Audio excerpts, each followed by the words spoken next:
It was August 7th, 2007. I took my wife from my father's house to her mother's house. I was riding a motorcycle, and on the way, I saw a truck in front of me. When the truck honked, I stopped. The driver got nervous, and to avoid hitting me, he turned the steering wheel to the left, but he hit my motorcycle and was just half a meter away from hitting me in the head. My motorcycle was destroyed, leaving only the bike's chassis and seat. The truck also hit the roadside barrier and turned left. The truck driver called the emergency services and took me to the hospital. Due to the limited facilities in our city's hospital, they wanted to transfer me to a hospital in another city. During this time, my mother found out about my accident. My father, mother, sister, and her husband all moved towards the hospital by taxi. When my mother saw they were planning to transfer me to another city, she insisted on coming with me. Even though my mother has been paralyzed in both of her legs for years, she insisted on accompanying me. She got into the ambulance with me, holding on to the poles inside it with her hands and looking at me with teary eyes. My mother had hit my body and realized that my body was cold.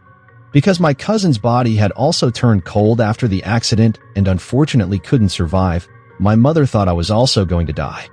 The nurse also doubted if I was alive. She placed a medical device on my heart to hear my heartbeat. The nurse whispered something to the doctor who was sitting in front of the ambulance.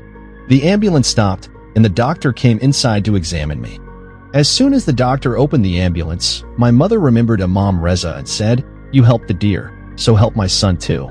My father, sister, and her husband were following us in a taxi. When the ambulance stopped, they also stopped and came towards the ambulance. After examining me, the doctor said we needed to return to the previous hospital.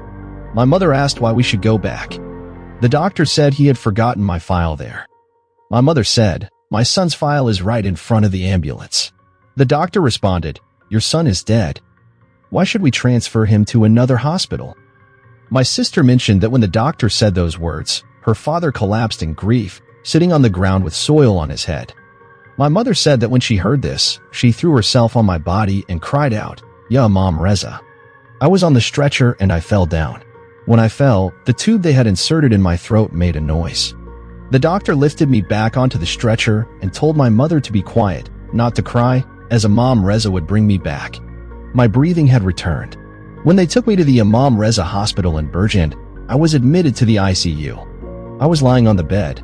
My soul had left my body. I was down below the bed and looked at myself lying on the bed. I said, "Why am I in my hospital bed?" I don't remember the scene of the accident. My head was wrapped in white bandages. I was wearing a green gown.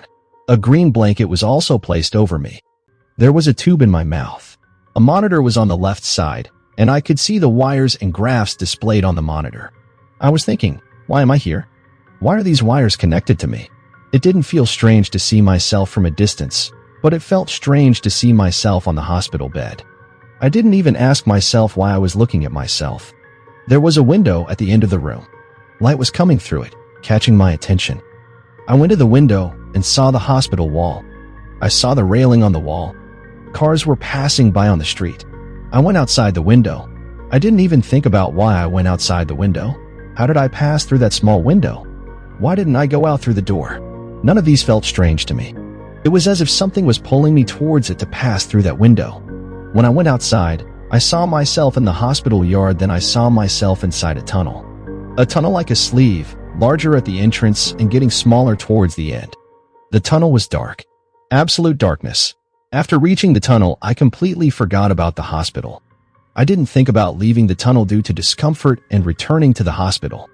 I knew I had to pass through the tunnel. There was a light the size of a fingertip at the end of the tunnel.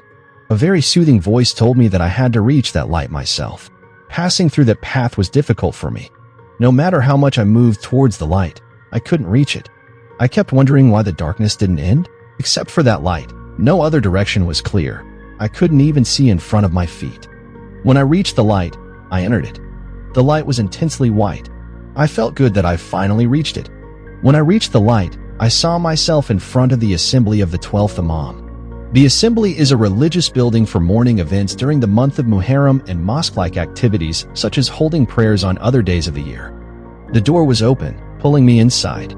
To my right were one of my wife's brothers, and next to him was my wife's father. I had never seen them while they were alive. They had passed away before I got married. Beside them was also my nephew, who had passed away during my lifetime.